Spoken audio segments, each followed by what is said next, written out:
गांव के किनारे एक छोटा सा घर था। उस घर में राघव नाम का एक युवक रहता था। राघव बुरा व्यक्ति नहीं था, परंतु वो भीतर से बहुत थक चुका था। प्रत्येक सुबह वो काम पर जाता, लोगों से मिलता, पर मन में एक भारीपन हमेशा बना रहता। रात को जब पूरा गांव सो जाता, राघव खिड़की के पास बैठकर अंधेरे को निहारता रहता। उसके मन में बार बार एक ही प्रश्न उठता, मैंने ऐसा क्या किया है कि जीवन इतना बोझिल हो गया। उस रात भी उसे नींद नहीं आई।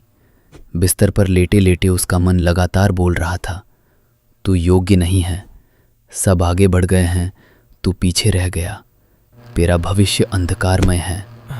वो करवटें बदलता रहा, पर मन का शोर बढ़ता ही गया। अचानक उसकी आंखों से आंसू बह निकले। उसने धीमे स्वर में कहा, हे ईश्वर, यदि आप वास्तव में हैं तो मुझे मेरी गलती बता दीजिए। कमरे में पूर्ण सन्नाटा था, केवल उसकी सांसों की आवाज़ सुनाई दे रही थी। अगली सुबह वो भारी मन से काम पर गया। लौटते समय उसका मोबाइल हाथ से गिर गया, स्क्रीन टूट गई। ये एक छोटी सी घटना थी, पर उस दिन राघव के लिए ये भी असहनीय बन गई।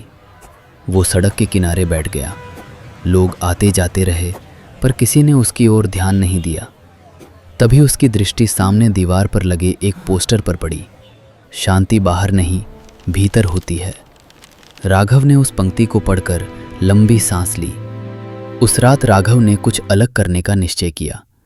उसने मोबाइल अलग रखा, दीपक बुझाया और कुर्सी पर शांत होकर बैठ गया। न कोई मंत्र, न कोई प्रार्थना, बस मौन। पहले कुछ क्षण उसे असहज लगे, फिर मन फिर से बोलने लगा। पर इस बार राघव भागा नहीं। उसने मन ही मन कहा, आज मैं सब सुनूंगा।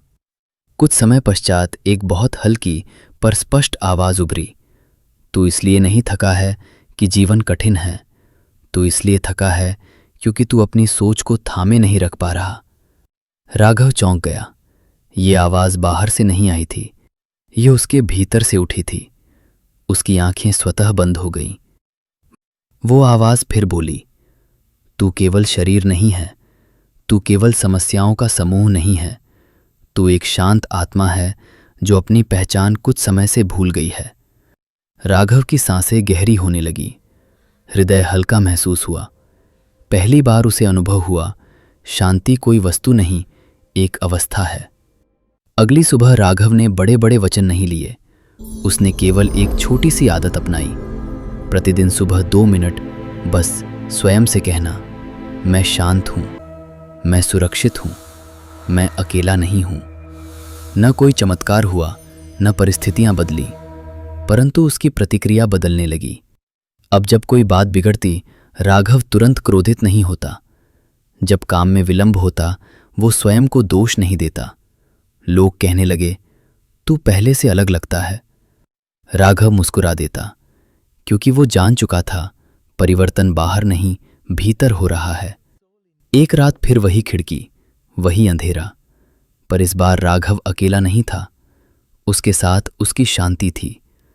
उसने आकाश की ओर देखा और कहा, मैंने जीवन को स्वीकार करना सीख लिया है, क्योंकि मैंने स्वयं से मित्रता कर ली है। उस रात उसे गहरी नींद आई। जीवन तब बदलता है जब हम संसार को नहीं, अपनी सोच को संभालते हैं। ओम शांति।